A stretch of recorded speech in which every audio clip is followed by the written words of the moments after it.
होता था। मार्च मार्टियर्स का ही एक रूप है जो आगे बढ़ने की प्रेरणा देता है। अप्रैल, इस महीने की उत्पत्ति लैटिन शब्द एस्पेरायर से हुई। इसका अर्थ है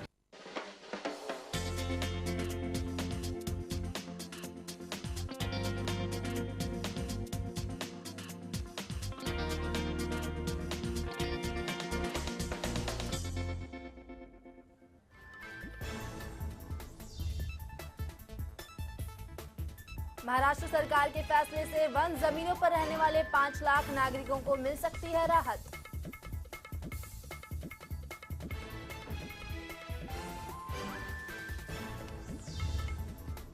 नांदेड़ में प्रेमी युगल की हत्या, पर्यटन स्थल के रूप में प्रसिद्ध माहुर गढ़ पर प्रेमी जोड़े की हत्या से मची सनसनी।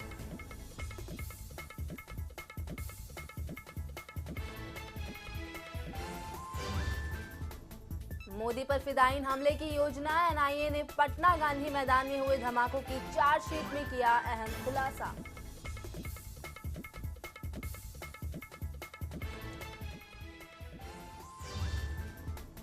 सोहराबुद्दीन शेख फर्जी मुठभेड़, डीजी वंजारा को राहत, बॉम्बे हाईकोर्ट ने 2 लाख के मुचलके पर दी जमानत।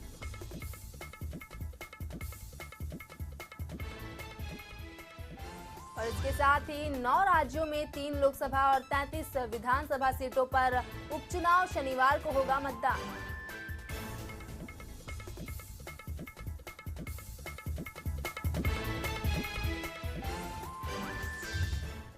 नमस्कार, मैं हूं सुधा सिंह। बुलेटिन में आप सभी का बहुत बहुत स्वागत है। खबरों की शुरुआत करते हैं। कहते हैं कि समय चक्र सबसे बड़ा बलवान होता है, उसके सामने किसी की नहीं चलती। यही कारण है कि लोगों को पिछले 55 साल से समय बताने वाली एचएमटी घड़ी का ही समय खराब हो गया है। आर्थिक तंगी के कारण जल्द ही कंपनी पर ताला लगने वाला है।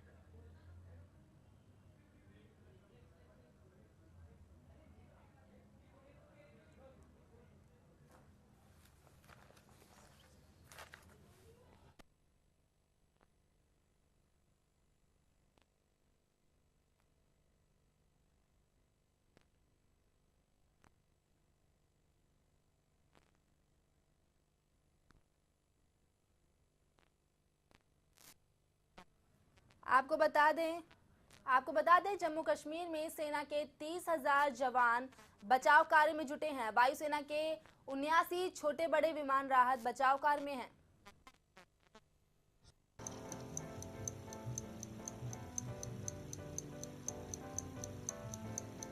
ये बिल्कुल सच है कि अच्छा और बुरा वक्त हम सभी के जिंदगी का एक अहम हिस्सा है, चाहे वो सही वक्त बताने वाली घड़ी ही क्यों ना हो। कभी सही वक्त बताने के लिए मशहूर एचएमटी घड़ी को वक्त के साथ कदम ताल न कर पाने का खामियाजा भुगतने को मजबूर होना पड़ रहा है। अब तक एचएमटी वॉचेस और एचएमटी चिनार नाम से 2 कंपनियां एचएमटी घड़ियां निकाल रही थी, लेकिन 1961 में गठित एचएमटी कंपनी का वक्त 2000 के बाद से खराब चल रहा है। दोनों कंपनियां लगातार घाटे में चल रही हैं। हालात इस कदर बदतर हो गए कि दोनों कंपनियां अपने कर्मचारियों को वक्त पर पगार भी नहीं दे पा रही थी। साल दर साल कंपनियों का घाटा बढ़ता ही जा रहा है। अब बोर्ड ऑफ डायरेक्टर्स ने एचएमटी की दोनों कंपनियों को अलविदा कहने का फैसला किया है। इसके साथ ही कर्नाटक के बेंगलुरु और टुमकुर, उत्तराखंड के रानीबाग और श्रीनगर स्थित एचएमटी घड़ियों के प्रोडक्शन यूनिट्स पर ताला लग जाएगा और एचएमटी घड़ियां जल्द ही बीते वक्त की बात हो जाएगी। Bureau report, lemon news, Mumbai.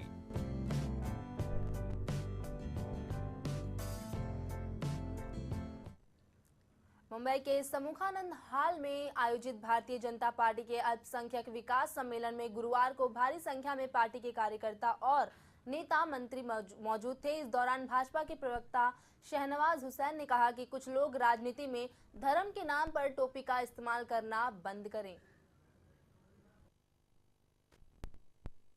तो पर पलने वाली कौम नहीं है।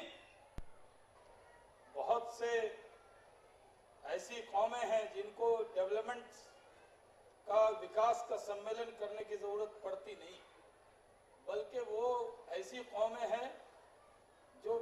विकास के लिए लोगों को कंट्रीब्यूशन देते हैं, लेकिन हमारी आज कौम की जो हालत है, आजादी के 60-65 साल से सिर्फ हमें हमारे हिस्से में कुछ मिला है तो सिर्फ कस्में और वादे मिले हैं, प्यार और वफा नहीं मिला। उसमें मजहबी मामले और सियासी मामले को अलग करने की जरूरत है। ये चुनाव है, अच्छी सरकार बनेगी तो महाराष्ट्र के मुख्यमंत्री पृथ्वीराज चौहान ने मुंबई में बांद्रा से कोलाबा तक क्लस्टर डेवलपमेंट को अनुमति दे दी है, लेकिन सरकार ने उपनगरों के लिए अब तक अपना फैसला साफ नहीं किया है, जिससे उपनगर के लोग जर्जर इमारत में रहने के लिए मजबूर हैं। गौरतलब है कि लोगों में सरकार के प्रति काफी नाराजगी दिखाई दे रही है। वहीं इस पर हमारे संवाददाता ने अविनिंद्र आशुतोष ने लोगों की राय भी जानी।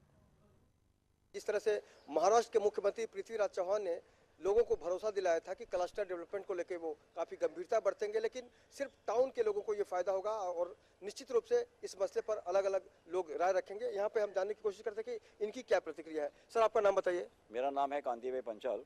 मैं काफ़ी साल से 15-17 साल इधर रह रहा हूँ और ये जो बिल्डिंग की हाल है आप देख रहे हैं, पानी भर रहा है, ये है बिल्डिंग गिरने की तैयारी में। हम लोग ने सब कुछ कोशिश किया लेकिन कुछ हुआ नहीं। प्रॉमिस देते हैं लोग, हम करेंगे, वोट मांगने के लिए आ रहे हैं और वोट देते हैं और लेकिन काम नहीं करते। और क्यों टाउन के लोग ही टैक्स वगैरह भरते हैं, क्या हम लोग भी भरते हैं? हम लोग ज़्यादा उनसे ज़्यादा गंदगी में हम लोग कितने सालों से रह रहे हैं, फिर भी हमारा कोई नहीं सुन रहा है। इतनी बार चैनल पे ये दिखाया गया है, फिर भी कोई नहीं सुन रहा है। तो मैं सरकार को, पृथ्वीराज चौहान को एक ही रिक्वेस्ट करना चाहती हूँ कि हमारे नाम पे वो मदद जाहिर कर दे कि ये लोग मर गए। ये बिल्डिंग तो 2-3 महीने में गिरने ही वाली है, कभी ना कभी तो गिरेगी। इसका पूरा न्यू जो है वो पूरा सड़ गया है और कभी गिरेगी और हम लोग दब के मर जाएंगे। तो उसको पहले ही हमको वो मदद दे दे तो हम लोग चैन से रह सकेंगे और मर भी सकेंगे। देखो ये हमारा बिल्डिंग देखो ना, पूरा आप देखते हैं ना कैसे गिरने को आई है। अब फिर गिर जाएगा तो सब मर जाएगा ना। उन लोगों तो कोई हमारा काम करते ही नहीं है, कितना ही बोल बोल के थक गया।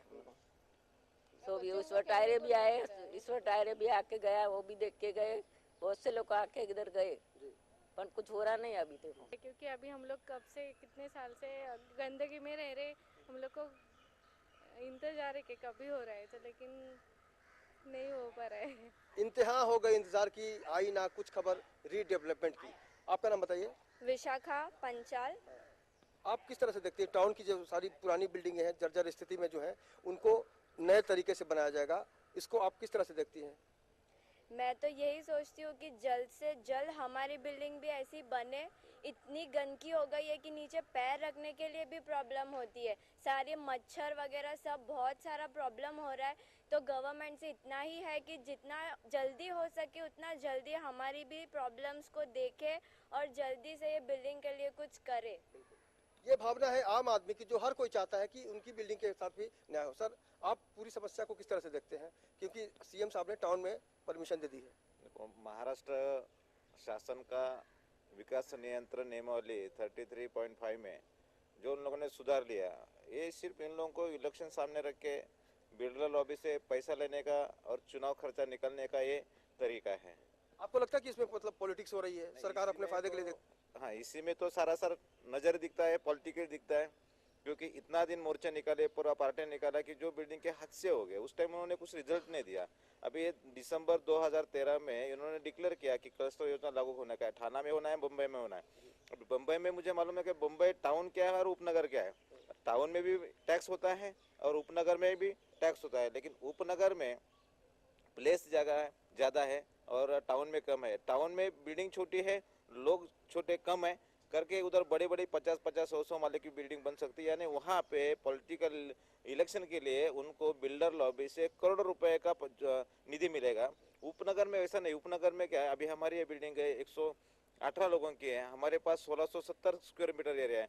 वही बम्बई में अगर एरिया 4000 स्क्वायर मीटर है और उसमें समझो 30 मेंबर रहते हैं, तो उसमें 50 माले का टावर खड़ा रहेगा तो काफ़ी उनको पैसा की आमदनी हो जाएगी। यही पृथ्वीराज चौहान साहब ने अगर 2013 में 10,000 में ये नियमावली 33 में बदलाव लाया, उसी टाइम अगर इनको लागू होता था, उसी टाइम अगर GR निकलता था, तो ये जो हमारी महिला की समस्या है, जो हमारी बिल्डिंग की समस्या है, अगर हम आप बिल्डिंग को आप कैमरे के ये करेंगे तो आप इसका पूरा स्ट्रक्चर, उसका कॉलम, उसका बीम, उसका नीचे का जमीन में पानी, उसका ये अपने हमारे कैमरामैन आनंद जो है, आनंद वर्मा, एक बार दिखाने की कोशिश करें कि मुंबई के उपनगर में इस तरह की इमारत में अगर कोई रहता है तो कहीं ना कहीं से एक सवाल ये उठता है कि सरकार ने जो नीति अपनाई है उसमें इनके साथ भेदभाव क्यों। सर आप बताइए, आप किस तरह से देखते हैं इस पूरे फैसले को? मैं तो 12 साल हो गए ले ये बिल्डिंग में रहता है।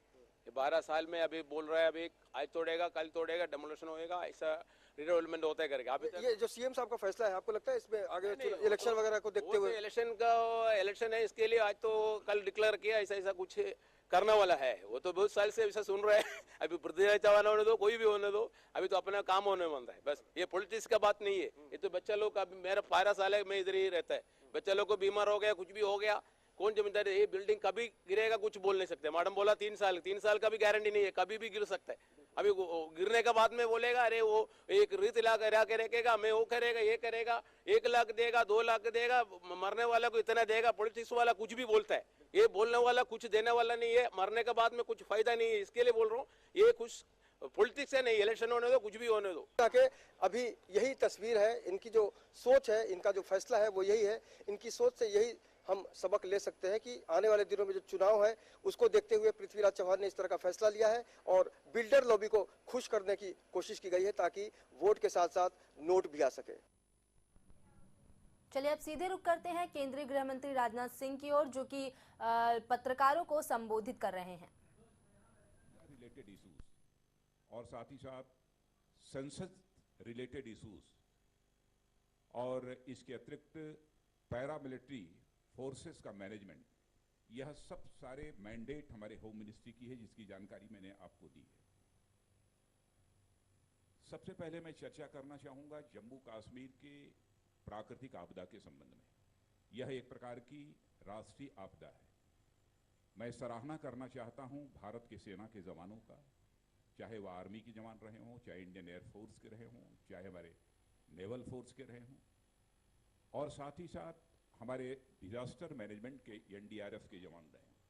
उन्होंने बहुत ही महत्वपूर्ण भूमिका निभाई है और अब तक जम्मू कश्मीर में लगभग 1,30,000 से अधिक लोगों को रेस्क्यू किया जा चुका है। और अब भी यह निरंतर सेवा सेना के तीनों विंगों के द्वारा और साथ ही गृह मंत्रालय के एनडीआरएफ के द्वारा जारी है। 90,000 के आसपास लोगों को रेस्क्यू करने का काम सेना के तीनों विंगों के नौजवानों ने किया है और एनडीआरएफ के नौजवानों ने लगभग 34,000 लोगों को रेस्क्यू करने में कामयाबी हासिल की है।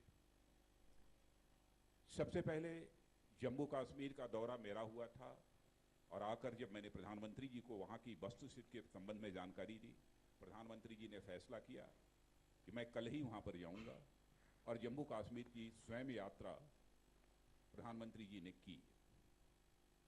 जहां तक जम्मू कश्मीर को इस संकट की घड़ी में मदद करने का प्रश्न है, मैंने पहले ही कहा था कि स्टेट डिजास्टर रिस्पांस फंड में स्टेट गवर्नमेंट के पास इस समय 1100 करोड़ उपलब्ध हैं।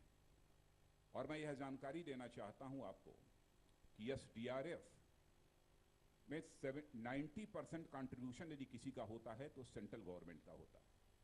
मैंने वहाँ के मुख्यमंत्री जी को कहा था कि इसका मैक्सिमम यूटिलाइजेशन जितना कर सकते हैं लोगों को रेस्क्यू करने में, लोगों को रिलीफ पहुँचाने में, उसका यूटिलाइजेशन स्टेट गवर्नमेंट की तरफ से होना चाहिए। लेकिन इस अमाउंट के होते हुए भी प्रधानमंत्री जी ने दूसरे दिन जम्मू कश्मीर में जाकर 1,000 करोड़ रुपए की स्पेशल पैकेज की भी घोषणा की और साथ ही साथ यह आश्वस्त किया वहाँ की राज्य सरकार को कि रेस्क्यू और रिलीफ के लिए हम किसी भी सूरत में धन की कमी नहीं आने देंगे। यह निरंतर सिलसिला जारी है और हमारे होम मिनिस्ट्री ने बहुत ही इस दृष्टि से प्रोएक्टिव और रेस्पॉन्सिव पॉलिसी अपनाई है और जितना इमीडिएट एक्शन हो सकता था होम मिनिस्ट्री के द्वारा और भारत सरकार के द्वारा हम लोगों ने वह एक्शन किया है। और डिसास्टर मैनेजमेंट को लेकर भी हमारी सरकार बहुत गंभीर है। मैं बहुत, यदि आप चाहेंगे तो डिटेल में भी जानकारी दूंगा आपको कि अब तक जम्मू कश्मीर में डिसास्टर के चैलेंज को मीट आउट करने के लिए हम लोगों ने क्या क्या किया है और आगे क्या क्या हम कर रहे हैं, इसकी डिटेल जानकारी देंगे। मैंने भी गृह मंत्रालय की तरफ से भी बराबर समीक्षा की थी प्रतिदिन, और उसके बाद परसों हमारे प्रधानमंत्री श्री नरेंद्र मोदी जी ने भी गृह मंत्रालय के अधिकारियों को बुलाकर भी उन्होंने इसकी समीक्षा की है। और इस समय हमारे होम सेक्रेटरी जम्मू कश्मीर में ही स्टे कर रहे हैं और पूरी जो कुछ भी वहाँ पर रेस्क्यू और रिलीफ का काम चल रहा है उसको उनके द्वारा रिव्यू भी किया जा रहा है। साथ ही हमने एक नई पॉलिसी के तहत सिविल डिफेंस को डिसास्टर रिस्क रिडक्शन से जोड़ने के लिए 20 अगस्त को यानी पिछले महीने 2090 करोड़ रुपए की एक नई स्कीम बनाई है। अब सिविल डिफेंस को डिसास्टर मैनेजमेंट का महत्वपूर्ण अंग बना दिया गया है। इंटरनल सिक्योरिटी का जहां तक सवाल है, चैलेंजेस हमारे सामने माओइज्म के हैं, जिसे कहते हैं लेफ्ट विंग एक्सट्रीमिज्म, उसका भी बहुत बड़ा चैलेंज है। और साथ ही साथ जम्मू कश्मीर में आतंकवाद का चैलेंज है और नॉर्थ ईस्ट में मिलिटेंट्स के का भी चैलेंज है, यानी इंसर्जेंसी की एक मेजर प्रॉब्लम है। इन सारे चैलेंजेस को बीट आउट करने के लिए हम लोग अपनी पॉलिसी तैयार कर रहे हैं। और मैं आपको जानकारी देना चाहता हूं कि लेफ्ट विंग एक्सट्रीमिज्म के चैलेंज को मीट आउट करने के लिए संभवतः पहली बार एक बहुत ही कॉम्प्रिहेंसिव पॉलिसी हम लोगों ने बनाई है और कॉम्प्रिहेंसिव एक्शन पॉलिसी भी बनाई है, जिसको आज हम फाइनल शेप देंगे। पॉलिसी बन चुकी है, आज ही फ्राइडे के दिन हम उसे फाइनल शेप हम देने जा रहे हैं। और नॉर्थ ईस्ट के संबंध में भी आगामी 15 से लेकर 20 दिनों के अंदर जो हमारी पॉलिसी बनी है उसको भी हम फाइनल शेप देंगे। जम्मू कश्मीर के संबंध में भी हमारी पॉलिसी बन चुकी है, उसे बहुत सारे एक्सपर्ट्स और बहुत सारे हमारे फॉर्मर रिटायर्ड ऑफिसर्स जिनका अनुभव है इन क्षेत्रों में, उनको बुलाकर उनसे भी राय परामर्श करके उसको हम फाइनल शेप बहुत ही जल्दी देने वाले हैं। एक मेजर अचीवमेंट जो हमारा रहा है अब तक नॉर्थ ईस्ट में, आप सबको जानकारी है कि मणिपुर में वहाँ एक यूनाइटेड नागा फ्रंट है। इस ऑर्गेनाइजेशन ने इकोनॉमिक ब्लॉकेट की घोषणा की थी। इकोनॉमिक ब्लॉकेट सामान्यतः इसके पहले जब भी हुआ है नॉर्थ ईस्ट में, वह महीने, 2 महीने, 3 महीने से भी अधिक समय तक बराबर चला है। लेकिन कल ही यह इकोनॉमिक ब्लॉकेट समाप्त हुआ है और 5 से लेकर 6 दिन के अंदर ही इस इकोनॉमिक ब्लॉकेट को समाप्त करने में हम सबको कामयाबी हासिल हुई है। जितने भी इस प्रकार के चैलेंजेस हैं, उस चैलेंजेस को मीट आउट करने के लिए पैरामिलिट्री फोर्सेस को भी जितनी उसकी स्ट्रेंथनिंग हो सकती है, अधिक से अधिक उसकी स्ट्रेंथनिंग करने की हम लोगों की तरफ से कोशिश पूरी तरह से की जा रही है। और एडिशनल पैरामिलिट्री फोर्सेस की बटालियंस भी हम गठित कर रहे हैं और पैरामिलिट्री फोर्सेस की फोर्स का समय समय पर ट्रेनिंग भी उनकी चलती रहती है ताकि उनकी इफिशियंसी को जो है बढ़ाया जा सके। एक मेजर उपलब्धि जो हमारी लेफ्ट विंग एक्सट्रीमिज्म से प्रभावित क्षेत्रों की रही है, उसकी भी जानकारी आपको दूंगा मैं। 26 मई से लेकर 15 अगस्त के बीच करीब 132 माओवादियों ने आत्मसमर्पण किया है। इतने ही टाइम स्पैन में आज तक इतना आत्मसमर्पण कभी नहीं हुआ है जितना कि आत्मसमर्पण इन 100 दिनों के अंदर माओवादियों ने किया है। इसके अतिरिक्त, जबकि इसी अवधि में आपको जानकारी देना चाहता हूं, पिछले वर्ष सरेंडर करने वालों की संख्या केवल 44 थी और इस साल वह बढ़कर 132 हो गई है। और गृह मंत्रालय में 27 जून को मैंने LWE प्रभावित राज्यों के जितने भी चीफ सेक्रेटरीज हैं, डायरेक्टर जनरल पुलिस हैं और साथ ही साथ सेंट्रल आर्म्ड पैरामिलिट्री फोर्सेस के जो DGs हैं, इनकी भी बैठक हमने बुलाई थी। और हमारा इंटीग्रेटेड एक्शन प्लान LWE के चैलेंजेस को मीट आउट करने के लिए कैसा होना चाहिए, इसके संबंध में विस्तृत चर्चा की थी और इनको किस प्रकार का रोल प्ले करना है अपनी अपनी स्टेट्स में, चीफ सेक्रेटरीज को और डीजीज को, उसके संबंध में भी आवश्यक इंस्ट्रक्शंस लगभग 2 महीने पहले इन सारे लोगों को दिए जा चुके थे। और साथ ही साथ कम्युनिकेशन सिस्टम को इस LWE प्रभावित क्षेत्रों में हमने स्ट्रेंथन करने की कोशिश की है। आपको जानकर खुशी होगी कि मोर देन 2199 मोबाइल टावर भी लगाने का हम लोगों ने फैसला किया है और यह काम वहां प्रारंभ भी अब हो चुका है IT डिपार्टमेंट के द्वारा, ताकि कनेक्टिविटी उन क्षेत्रों से बराबर बने रहे और उस क्षेत्र के रहने वालों की भी। अभी हाल में एक अलकायदा की CD की जानकारी आप लोगों को मिली है, लेकिन जहां तक इस अलकायदा की CD के ऑथेंटिसिटी का सवाल है, उसको अभी हम लोग एग्जामिन कर रहे हैं। डिफरेंट एजेंसीज के द्वारा उसका एग्जामिनेशन हो रहा है। उसके ऑथेंटिसिटी के बारे में अभी कुछ नहीं कहा जा सकता है, लेकिन मैं को भयभीत होने की आवश्यकता नहीं है।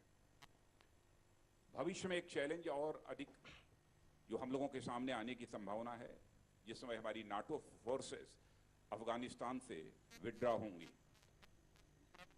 इस संबंध में भी हम लोगों ने विचार किया है और उसका मुकाबला करने के लिए हमें क्या क्या स्टेप्स लेने चाहिए, उस पर भी विचार करके उसकी विधिवत तैयारी हम लोगों ने की है।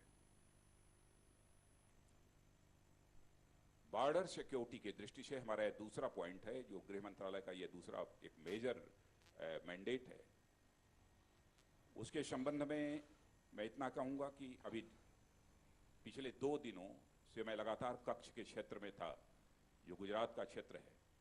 वहां पर भी पूरी स्थिति का मैंने अध्ययन किया है और अध्ययन करने के बाद मैं इस नतीजे पर पहुंचा हूं कि बॉर्डर सिक्योरिटी की दृष्टि से अभी और अधिक कुछ करने की जरूरत है।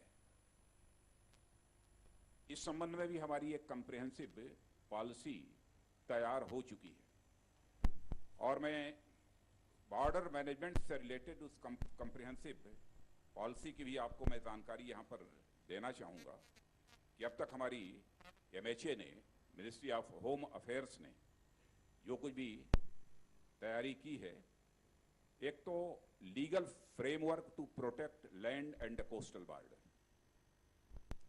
यह 6 प्रॉन्ज्ड हमारी ये तैयारी हुई है। Demarcation of jurisdiction of the coastal police station, 7 states and UTs notified, इन्हें नोटिफाई किया जा चुका है। Identification of enforcement and investigation agencies under maritime acts, identification and immigration checks were tightened for those, जो ये कपड़े के नावों के ऊपर लगे होते हैं, उन्हें उसको दाउज बोलते हैं, उनका भी आइडेंटिफिकेशन कर लिया है हम लोगों ने। और for strengthening border guarding forces and state police by providing man power, training and equipment, हम लोगों ने यह फैसला किया है कि गुजरात में एक मैरीटाइम पुलिस ट्रेनिंग सेंटर यह खोला जाए। कल हमारी गुजरात गवर्नमेंट के लोगों से भी बातचीत हुई है और हम लोगों ने कहा है कि जितनी जल्दी वहां पर जमीन उपलब्ध करा दी जाएगी, हम इसके लिए आवश्यक जो धनराशि है वह सेंट्रल गवर्नमेंट के द्वारा उन्हें उपलब्ध कराएंगे। और creative, effective and quality border infrastructure in time bound manner to protect land and coastal border, इस हेड के अंतर्गत हम लोगों ने लगभग 34 किलोमीटर रोड्स और 34 किलोमीटर की फेंसिंग और 97 किलोमीटर फ्लड लाइटिंग और 17 बॉर्डर आउटपोस्ट विद 650 करोड़ यह फंड अप्रूव हुआ है। और यह भी जानकर आपको खुशी होगी कि केवल अप्रूव ही नहीं हुआ है, बल्कि इसमें से 520 करोड़ हम लोगों ने इसे रिलीज कर दिया है। पिछले वर्ष एक भी पैसा इस बॉर्डर प्रोजेक्ट के लिए न अप्रूव हुआ था रिलीज होने का तो कोई सवाल ही नहीं है। एक ड्राफ्ट पॉलिसी भी हम लोगों ने बनाई है for forest and wild life clearance for border project, और इसको हमने ministry of environment and forest उसके पास भेजा था। मैंने स्वयं कंसर्न्ड मिनिस्टर को पत्र भी लिखा था और मुझे ये बताते हुए प्रसन्नता है कि उन्होंने क्लियरेंस दे दिया है इस संबंध में। माने बॉर्डर के 100 मीटर दोनों तरफ यदि हम कोई इंफ्रास्ट्रक्चर क्रिएट करना चाहते हैं तो उसके लिए हमको इन्वायरमेंट क्लियरेंस की कोई ज़रूरत नहीं होगी। और साथ ही जो पेट्रोलिंग और सर्विलेंस से रिलेटेड बॉर्डर की पॉलिसी है उसको भी हमने इनहांस किया है। क्लियर डायरेक्शंस दिए गए हैं क्रॉस बॉर्डर फायरिंग को डील करने के लिए।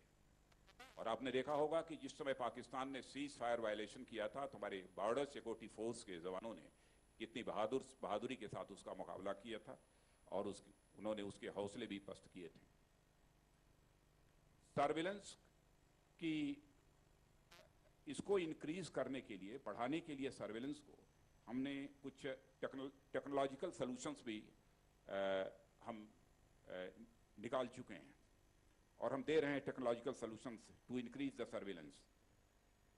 और टेरेन स्पेसिफिक बॉर्डर इंफ्रास्ट्रक्चर भी होम मिनिस्ट्री के द्वारा तैयार किया जा रहा है।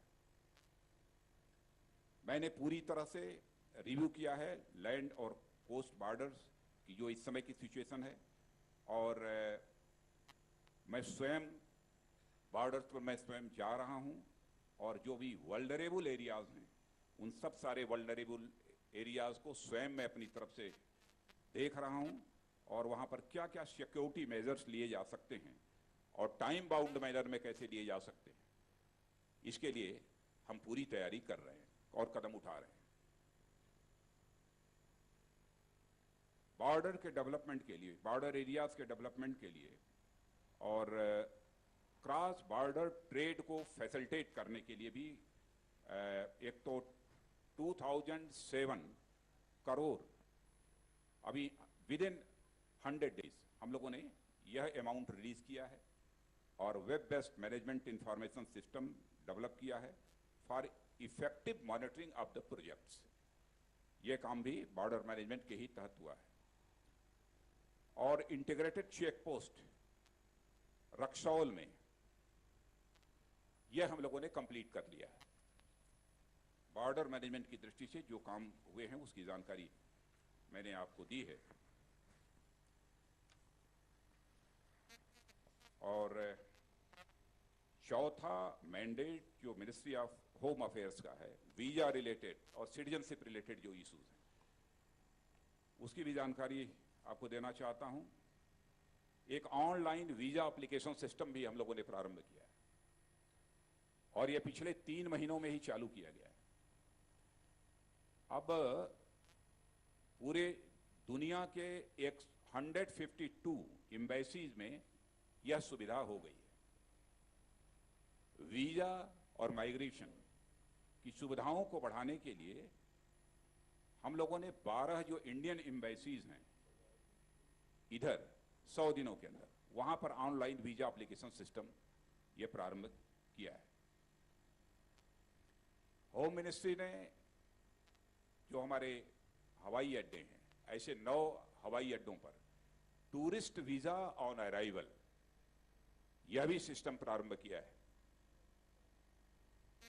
और साथ ही होम मिनिस्ट्री ने वीजा और सिटीजनशिप रिलेटेड इश्यूज को के क्विक डिस्पोजल के लिए टास्क फोर्स का भी गठन किया है।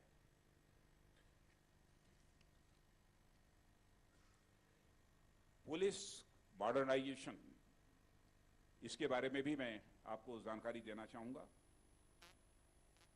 हर स्टेट्स को पत्र भी मैंने लिखा है, पुलिस स्टेशंस को जो है वेमेन फ्रेंडली बनाया जाना चाहिए। महिलाओं के साथ ठीक व्यवहार होना चाहिए और साथ ही साथ महिलाओं की संख्या जो इसमें पुलिस स्टेशन पर है, उन पुलिस स्टेशंस पर उनकी संख्या को बढ़ाया जाना चाहिए। यानी जो जेंडर गैप है पुलिस स्टेशंस पर उसको जो है मिनिमाइज किया जाना चाहिए। यह भी इंस्ट्रक्शंस दिए गए हैं। और जितने पुलिस स्टेशंस हैं उनको पीपल्स फ्रेंडली बनाया जाए, यह भी इंस्ट्रक्शंस दिए गए हैं। और पुलिस सब इंस्पेक्टर स्तर तक जो सिलेक्शन किए जाएं वो इस प्रकार से सिलेक्शन किए जाएं कि 33% ये इसमें महिलाओं का रिप्रेजेंटेशन हो सके।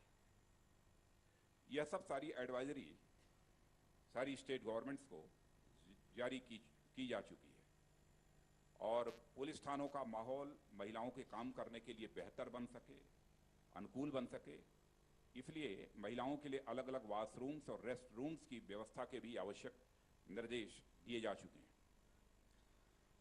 पुलिस मॉडर्नाइजेशन के लिए 1500 करोड़ की इस बार घोषणा हुई है।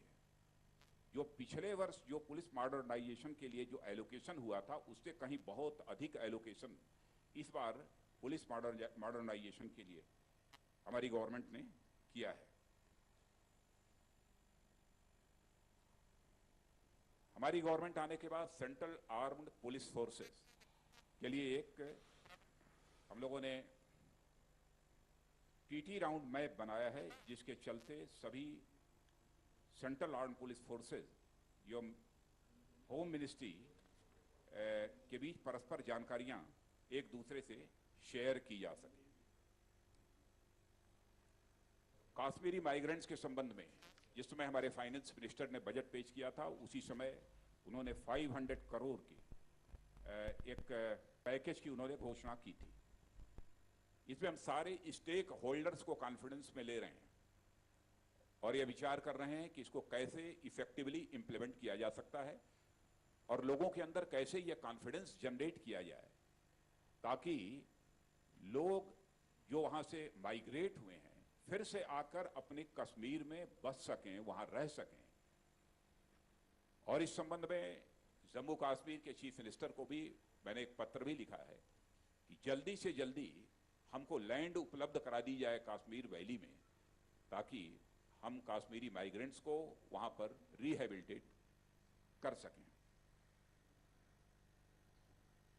कश्मीरी माइग्रेंट्स को पहले जो एक कैश असिस्टेंस जो हम लोग देते थे लगभग 6,600 का, अब उसको बढ़ाकर वो 10,000 रुपीज पर मंथ कर दिया गया है।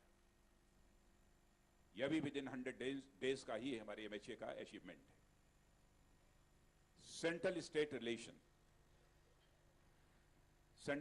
स्टेट रिलेशंस को भी बेहतर बनाने के लिए हमने कई कदम उठाए हैं और जिस समय हमारी सरकार बनी थी उस समय एक आंध्र प्रदेश के रीऑर्गेनाइजेशन की समस्या थी। आंध्र प्रदेश रीऑर्गेनाइजेशन बिल भी हमारी ही गवर्नमेंट के बनने के बाद संसद में यह पास हुआ है और साथ ही दोनों राज्यों के मुख्यमंत्रियों को विश्वास में लेकर वहां पर जो कुछ एडमिनिस्ट्रेटिव और पॉलिटिकल जो सिचुएशन है उसको ध्यान में रखते हुए एक नए तेलंगाना राज्य का गठन हुआ है और अब दोनों राज्यों के मुख्यमंत्री आंध्र प्रदेश और तेलंगाना इनकी सीटिंग भी आपस में हो चुकी है और दोनों मुख्यमंत्री अपने अपने राज्यों का डेवलपमेंट कैसे करें और जो भी प्रॉब्लम्स अभी डिवीजन को लेकर दोनों राज्यों के बीच हैं उन प्रॉब्लम्स को कैसे रिजॉल्व किया जाए। तो मैंने दोनों मुख्यमंत्रियों को भी अपनी तरफ से यह सुझाव दिया कि आप लोग स्वयं साथ बैठिए।